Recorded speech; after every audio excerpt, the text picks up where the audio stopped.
हाय नमस्ते. नमस्ते. आज आम्ही सकाळी मॉर्निंग वॉकसाठी तळजाई या ठिकाणी आलो आहे. माझ्यासोबत आहेत काका वगैरे. काका कसा एक्सपिरियन्स आहे तळजाईचा मॉर्निंगचा?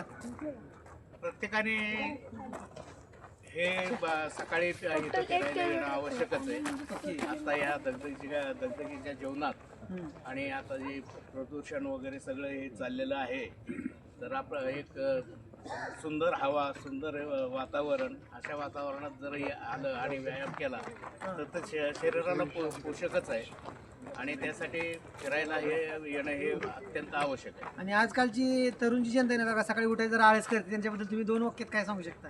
नाही, आळस म्हणजे आता काय झालंय, आता युवा पिढी म्हणजे जे आता समजा सर्व्हिसला आहेत, त्यांना कामाचा ताण असतो, ओके. पण त्या ताणातनं सुद्धा त्यांनी काही गोष्टीचं आचरण केलंच पाहिजे. ओके. वेळ काढून इथं फिरायला आलंच पाहिजे. फिरायला येणं म्हणजे फक्त आपली तब्येत सांभाळण्यासाठी नाही, तर त्याचा स्ट्रेस सुद्धा आपला कमी होणं हे अत्यंत आवश्यक आहे. त्यासाठी ते येणं आवश्यकच आहे. ओके काका, तुम्हाला तुमच्या कालावधीमध्ये तुम्ही जे लहानपणी जसं वावरत होता एकदम फ्रीली, ती लाईफ आताची लाईफ तुम्हाला कसं वाटतं? ते डिफरन्स कसं करू शकता दोन्हीमधलं? धावपळीचं जीवन झालं ना, हां. वेळ कमी आहे लोकांकडे. पण ओके. आमचं जीवन पूर्वी धावपळीचं होतं. त्यावेळेस आता उलट आम्ही आमच्या शरीरासाठी लढतो. त्यावेळेला मोबाईल आणि हा जो आहे निसर्गाचा भोग जो आहे, आणि आता तुमच्या कालावधीत जरा मोबाईल, त्यावेळेस मोबाईल नव्हता बऱ्यापैकी. नुसता मोबाईल नव्हता असं नाही, तर टीव्ही त्यावेळेला अरे बापरे. नव्हती. काही वेळेला फक्त रेडिओवर, ते सुद्धा ग्रामपंचायत मध्ये म्हणा किंवा एखाद्या चांगल्या हॉटेलमध्ये जाऊन आम्ही कॉमेंट्री वगैरे ऐकायचो त्यावेळेला. Okay okay. म्हणजे घरात सुद्धा रेडिओ नव्हता. अशा वेळेला मैदानी खेळ खेळणं कमी पैशातले, हां. म्हणजे खर्चिक असे खेळ आम्ही कधीच खेळत नव्हतो. ओके. मग कबड्डी खेळ, कुठं खो खो खेळ, कुठं काय हे कर, अशा पद्धतीचे खेळ खेळायचो त्यावेळेला. आणि नंतर क्रिकेटचं वातावरण थोडं तयार झालं. मग शाळेत मग ती व्यवस्था व्हायला लागली आणि अशा पद्धतीनं आम्ही आमचं लहानपण असं भरपूर चांगला आनंदात घालवलं. पण संध्याकाळच्या वेळेला घरात न बसता कंटिन्युअस आम्ही ग्राउंडवर असायचो आणि व्यायाम करायचो, खेळायचो, आणि त्याचा परिणाम म्हणून आम्ही आता अजूनही सदृढ आहोत. नाही, आजकालची तरुण पिढी कसं झाली माहिती आहे सर, आता बाहेर बघतो ना आम्ही पण, आणि इथं पण बघ आम्ही तळजाईला येतो ना कधी कधी, तर बऱ्यापैकी रिटायर झालेली व्यक्ती दिसतात म्हणजे इथं. मग त्यांना पण कळलं की बाबा त्यावेळेचा निसर्ग, आता निसर्ग खूप फरक आहे. पण त्यावेळी जी त्यांची मज्जा होती निसर्गाची, तेच त्यांनी इथं तळजाईला येऊन जपते असं मला तर वाटतं का? नाही, अगदी बरोबर आहे. इथं तरी आता ह्या अलीकडच्या काळात ह्या म्हणजे ह्या परिसरात भरपूर गर्दी वाढायला लागली. लोकांनाही अशी जाणीव व्हायला लागली की आपणही त्याचा लाभ घ्यायला पाहिजे.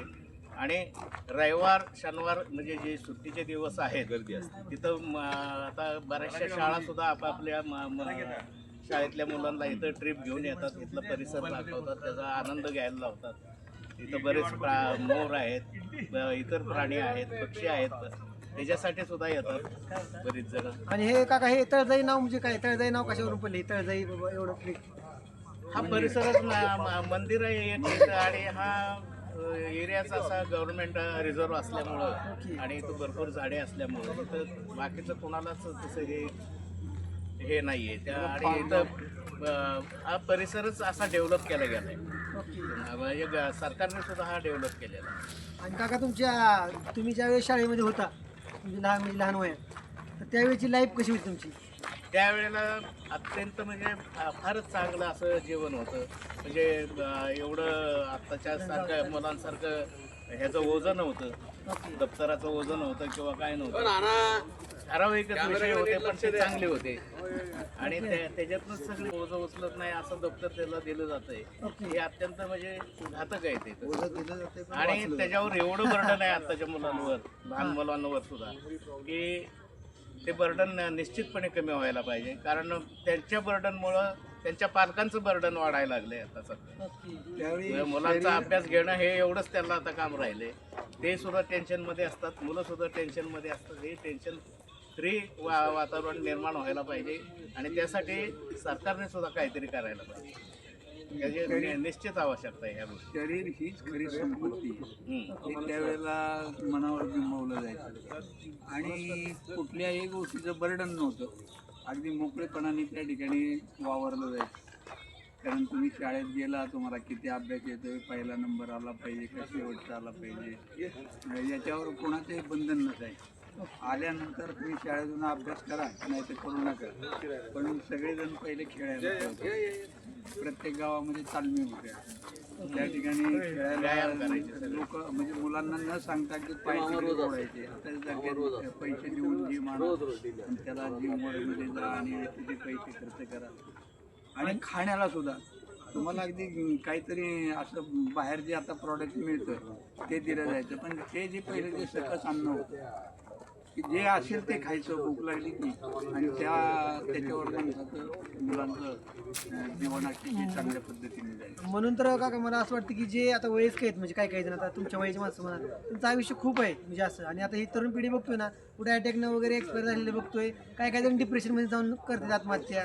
त्या डिप्रेशन लहान जे आता जी यंग जनरेशन आहे काका, ते कुठल्या तर क्षुल्लक कारणाचं कोणाचं काय बोललं किंवा काय त्यांचं बाहेरचं कुठलं काय अफेअर वगैरे असलं त्यासाठी ते आत्महत्या वगैरे करतात, त्यांच्यासाठी काय तुम्ही सजेशन देऊ शकता? नाही, हे कारणच त्याचं असं आहे की आता असं प्रत्येकाचं बर्डन वाढलेलं आहे, तरुण पिढीचं सुद्धा. एक तर सगळ्यात महत्त्वाचं म्हणजे नोकरी. ओके पाहिजे तेवढ्या नोकऱ्या उपलब्ध नाही आहेत.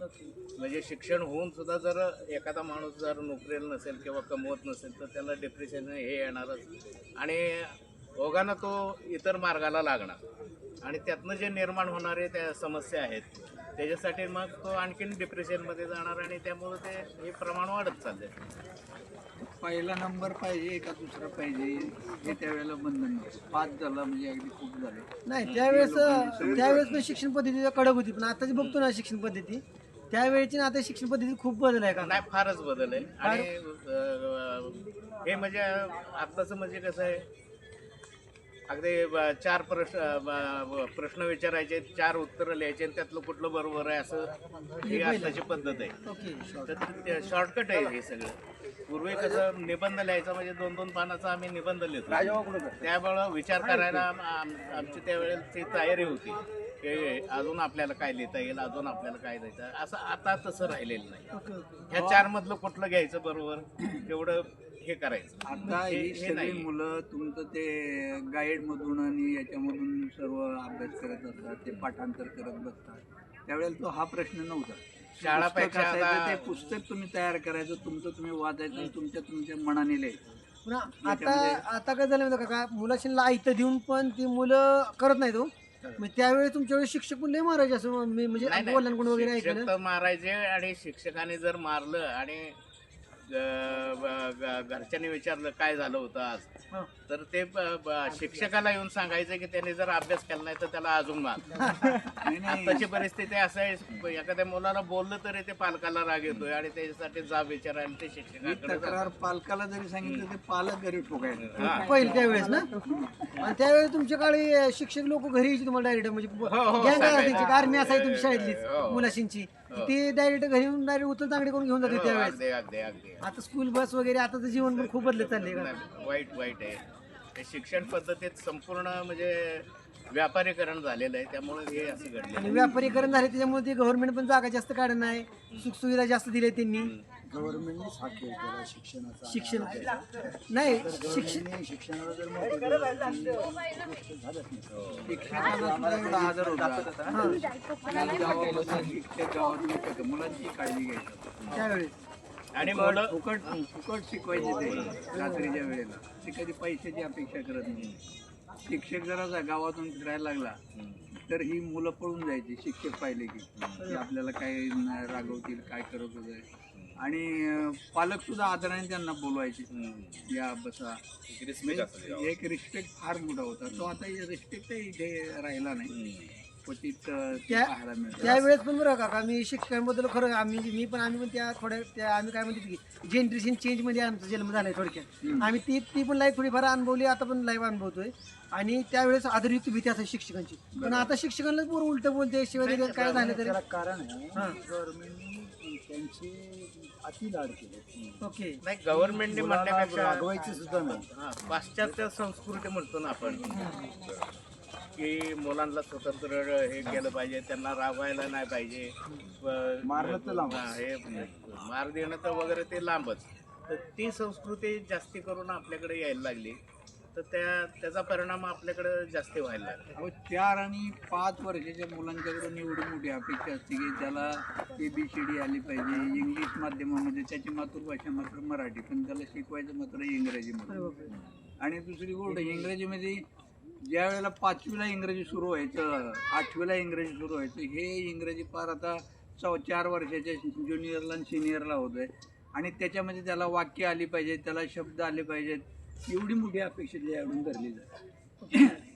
एवढी अपेक्षा या लहान मुलं, यांचं जे खेळण्याचं वय आहे त्याच्यामध्ये त्यांना खेळू दिलं पाहिजे. मेंदूची त्यांची वाढ होत असते, मेंदूचा विकास, बौद्धिक वाढ होत असते त्यांची. आणि त्याच्यामध्ये हे प्रेशर म्हटल्यानंतर पुढं त्या प्रेशर खाली करतात, मनापासून काही करत नाही. त्याच्यामुळे ते लक्षात पण राहत नाही ना मुलांची, ती वरच नाही ना. गेल्यामुळे एकदम. आणि तुम्ही जर त्याला ठोकलं मारलं त्याच्यासाठी, तर त्याची थोडीच बुद्धी वाढणार आहे, बिलकुल वाढणार नाही.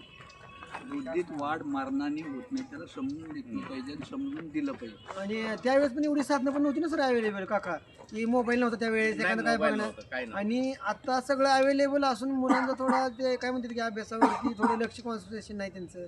तुमच्या वेळेस कसं होतं, अभ्यास कंपल्सरी, गृहपाठ कंपल्सरी, नाही तर दुसऱ्या दिवशी मार खाल्ला हा. तिथं मार खाऊन घरी पण मार खायची पोरं त्यावेळेस.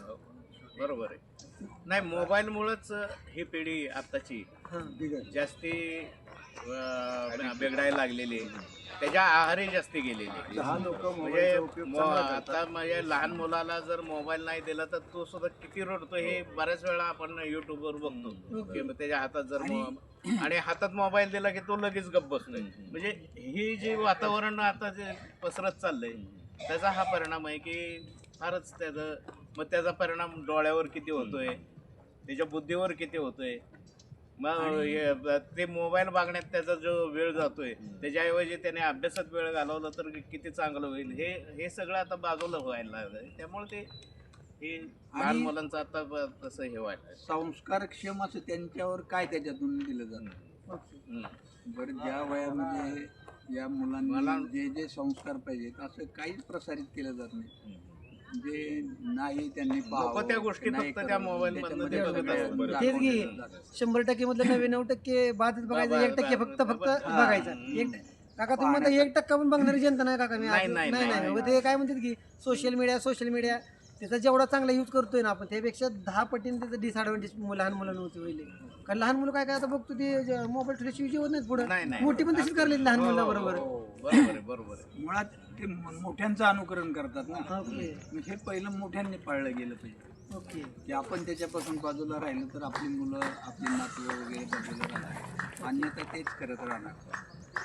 काका खूप खूप तुमचा आभार आहे. तुम्ही बहुमूल्य तुमच्या काढली लाईफ आणि आताचं जनरेशन बद्दल तुम्ही सांगितलं. खरंच तुम्हाला भेटून खरंच खूप भारी वाटलं. धन्यवाद.